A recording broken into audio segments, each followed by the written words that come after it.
step one of adjusting your throttle valve linkage. Got to open up the hood.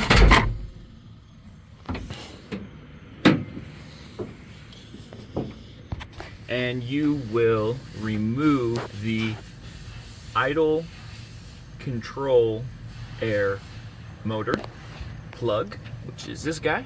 There we go. There we go. All right, so you'll plug in 2 wires into the ISC motor plug right there.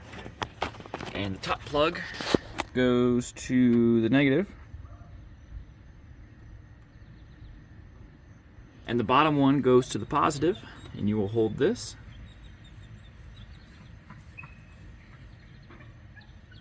For about 5 seconds. Let go after 5 seconds. You don't want to burn the motor out.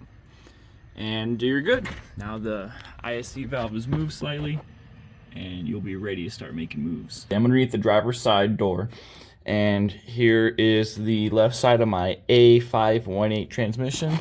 I have no idea why Dodge uses this part number. Doesn't really mean anything, but either way, I'm on the driver's side, and if you look closely, here's your gear shift linkage, actually, which you might have to adjust later. That's your gear shift selector when you go park, neutral, drive, reverse, whatever.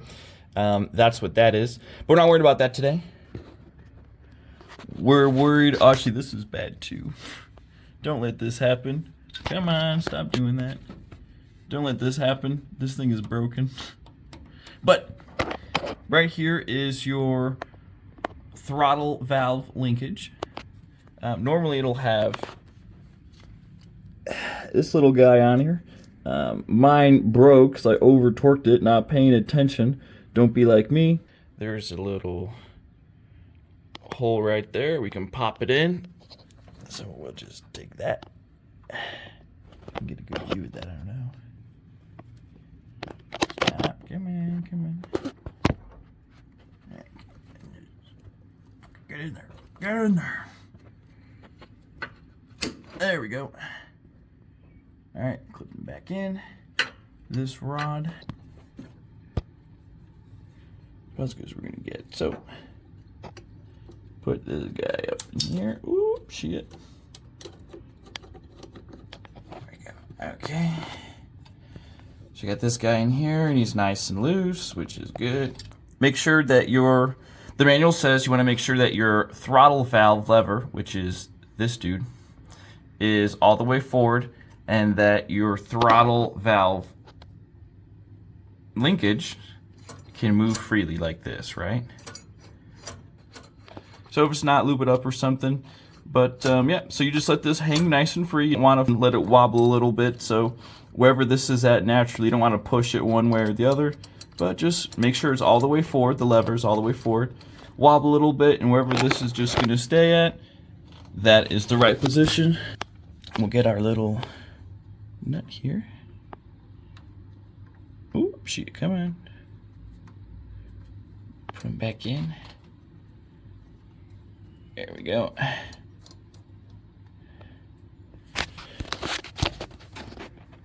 Alright. Make sure it's still nice and loose. Sweet. Nope.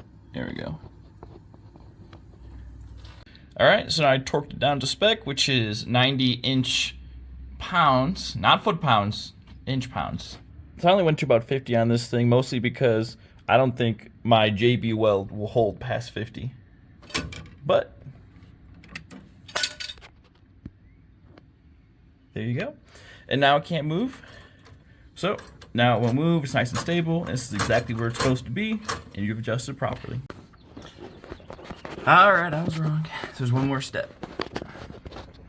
So the manual says take this guy, push him all the way to the rear, let him go slowly forward, slowly back, slowly forward, and just make sure this guy isn't catching on anything, which it's not.